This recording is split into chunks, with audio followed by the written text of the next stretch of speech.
Welcome back to the show, everybody. Check out these headlines here. We have Ethereum in the news. We've got the latest update from the Ripple case and recently acquired Metaco, the custody company, and world-leading banks. Somebody roll that beautiful intro.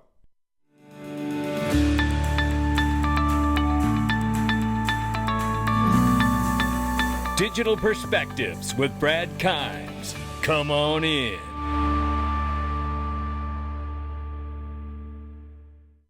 Welcome back to the show. You can follow us on Twitter and YouTube for exclusive content. Right now, it is $1.87 trillion market cap for crypto. The market is off by 0.2%. Good morning, good afternoon, good evening, wherever you are. 47,300 for Bitcoin, 2,400 for Ethereum. Tether market cap's 96.2 billion plus.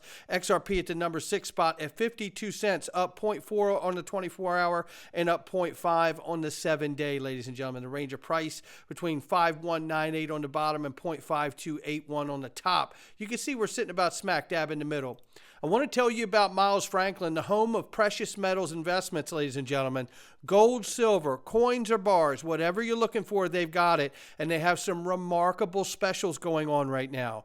All you need to do is get your email open, put info@milesfranklin.com, and then in the subject box, write Dig Gold and tell them you want to talk to somebody about getting the best deals that they have right now. And that's exactly what you'll get. No doubt about it. I will tell them I said, come on in. You will love it. What I wanted to say is I am getting metals today. I'm making a metals purchase today. And I don't normally say when I'm doing that, but I am doing that today. And there's stuff in the news like this right here that makes me feel better about why I'm doing that. So U.S. national debt reaches new all-time high of $34.2 trillion. That's not a good number. People's Bank of China bought 10 tons of gold just in January, 15 straight months of buying. Now, this goes to one of my core tenets of investing, of stacking my pennies next to their dollars where they're putting their money. And it ends up being the banks, the central banks. What are they doing? And that's why I have to do it at scale at my house. So I'm trying to do the best I can. It's not financial advice, just sharing my digital perspectives, right? And then this right here, it looks like crypto is going to be absent again from Super Bowl ads. Now, you know that this is regulators doing this, right? This is not the idea of BlackRock and Fidelity and the rest of them. This is not what they want, but somebody's telling them, no, we're not doing that this year, if that ends up happening. We'll see what happens. But they're still advertising, and they're allowed to, but apparently somebody has put the kibosh, it seems, on the Super Bowl for ads. We'll have to watch it to see, right? And here we see Evergrande over in China. Listen to this. Liquidation and 1 cent on the dollar bond price was firsthand education for many global money managers. Uh-oh. Right? That's what happens in a liquidation.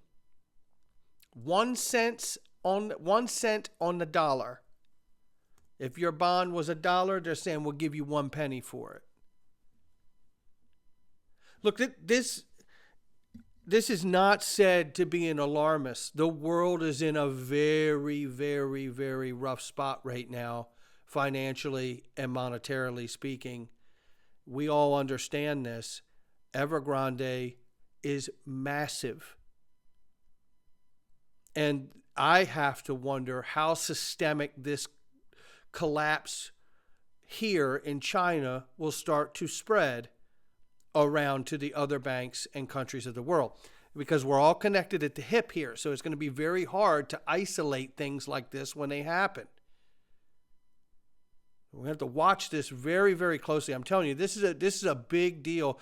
My concern is that at some point in the future, if you look at my dream scenario, David Schwartz's dream scenario, we could see, if you look at BRICS' dream scenario, Project Sandman, 100+ nations looking to simultaneously position themselves to drop the US dollar at the same time. Think of it. Could we see a moment where the United States is buying U.S. or buying federal treasury, or buying the treasuries back to back the Federal Reserve note at pennies on the dollar? None of us have ever witnessed anything like that in the United States, because we've been fortunate in our lifetime to live during the elevated status of the U.S. dollar as the global reserve currency. I remind you, we are at 80 years. The last 5 currencies, national currencies that served as a role of a world reserve currency, out of the last 5, 2 of them only had a lifespan of 80 years. We are in the window of some kind of correction and transformation. The question now for me is, can the United States position themselves and introduce something to underpin the dominance of the dollar again in a new way that re-energizes the demand? That is the question. And I believe they can. Are you going to do more than just call out U.S. Senators, SEC chairman, for misleading representations in crypto case? And this goes to the frustration here. Shout out to Michael Branch for this. Following the recent dismissal of the case against crypto firm Digital Licensing by the U.S. Securities Exchange Commission, a group of U.S. senators have sent a letter to the agency's chair, Gary Gensler, expressing concerns about the handling of the case. This is another letter to the SEC from senators now, including Senator Bill Hagerty from Tennessee. Going to be my home soon enough. Looking forward to that. And, you know, when I look at this and I say to myself, why haven't we seen that subpoena from Congress for Gary Gensler to come in and sit down? And you know, I don't know the answer, but I had a very, very, very good conversation with someone in the Freedom Zone, and they made the remark that maybe they held back the subpoena as a threat because we just saw Maxine Waters tell Eleanor Mueller that we're very, very close, she says, Maxine Waters says, to a stablecoin deal for legislation this quarter. Now, maybe the politics is such that that threat is like, listen, give us what we need. Let's come to some understanding on stablecoin legislation and get this done, because Patrick McHenry wants to get it done. Or do we have to move forward with the subpoena? See how that works? That's leverage. But the debt box is another case here that illustrates, and it certainly gives room for the congressional officials, senators alike, to write this letter, because it has been a habit and certainly a pattern now of the SEC to be absolutely unethical in multiple cases concerning crypto, at the very least. Then there's this. We know Prometheum. That's right.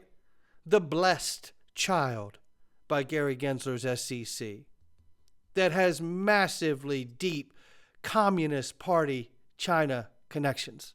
CCP. That is not up for debate. That's a fact, Jack. That guy did not tell the truth when he testified. Aaron Kaplan did not tell the whole truth when he testified in front of Congress and was asked if there was ties to China, and he said no. It was absolutely untruthful as far as I'm concerned. But here you see Prometheum, the only registered crypto platform, and maybe it's a qualification that you actually have CCP ties to actually get these licenses that are so hard to get. We should ask Gary Gensler that. But they're going to list Ether first. And my speculation is they're going to have Prometheum hurry to offer Ethereum as its first asset so the SEC can say it's too late to penalize them for the disguised whales and the first ever initial coin offering. It's so predictable. And don't forget, Prometheum obviously is tied to the CCP. Don't believe it's still true. Why is the SEC so complicit in helping China infiltrate our financial system? Why is that? Why is that? Maybe Gary could answer that. Then I want you to listen to this quick clip here about how Ethereum is going to be listed as a crypto asset security. Again, you have to wonder, is this the way of the SEC trying to apologize for not doing the right thing to begin with. Is Ethereum a security? Let me know in the comments down below what you think. But apparently, according to Prometheum, the first ever crypto asset securities platform that's been sanctioned by FINRA and the SEC, their first product offering for their new platform, you guessed it, is Ethereum. So according to Prometheum, Ethereum is a crypto asset security, which is the new term that we're hearing Gary Gensler and the SEC kind of throw around. And it is so fascinating. This timeline just keeps on getting better and better, right? With the Ethereum spot ETF looking to get approved, many people already applied for that. We've been talking about how the SEC's kind of been backed into a corner. Is today's Ethereum a security? That's debatable. I think that anybody that's being honest with themselves knows that the original offering, the ETH ICO, definitely was an unregistered securities offering. Today's Ethereum, though, some would argue that it's decentralized, that it doesn't meet the Howey-Prong test, but according to Prometheum, it is a crypto asset security. You know, it's interesting, this whole argument here and point about this, and shout out to Zach, because, you know, I try to come from a place where I feel like, look, this stuff is code. It's not securities, right? But certainly the offering can be packaged as an investment contract, as the initial coin offering was, and Zach highlighted that in his clip too. So shout out to him. But, you know, the plot thickens here. And as he said, this story just continues to grow.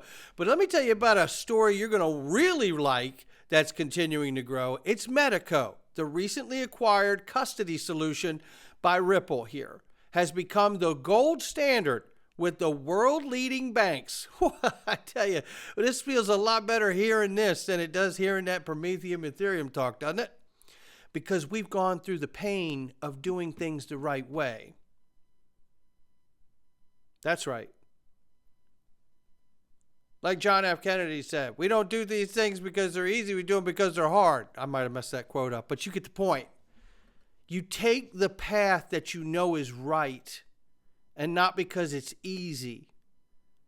You take it because you know it's the right way to go. And in the Freedom Zone today, I'm going to go down into the idea of exactly that as the principle behind how Ripple has moved forward with XRP and the XRP ledger and Ripple as a company. And I think it served them well. And today there's a lot of backlash about how they've approached their adoption. And I think I'm going to be able to address that today and certainly share a meaningful view worth considering. And we're going to do that in the Freedom Zone. I hope you'll join us. But look at this. The gold standard now. Leveraging Metaco's platform fully integrated to core banking, BBVA Switzerland and BBVA New Gen enable its private banking clients to combine traditional financial assets with digital assets with the utmost security. Come on in. Today, nearly 15 years after making its first acquisition in the U.S., BBVA Compass has approximately $87.7 billion in assets and operates 657 branches. It ranks among the top 25 largest commercial banks based on deposit market share and the largest banks in Alabama, Texas, and Arizona. How about that?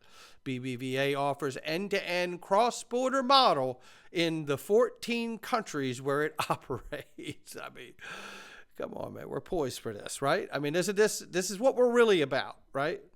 Isn't this what really will move the needle? People talk about needing liquidity. People talk about bringing liquidity to the network.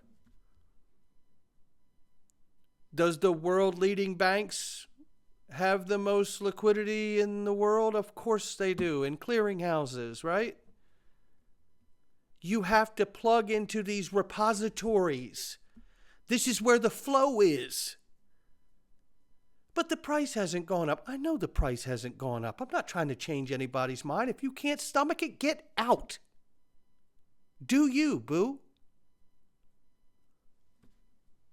I'm not selling a used car here. But the reality for me is that we haven't seen regulation that allows the banks to get started. But we see the banks doing business. And they know it's coming.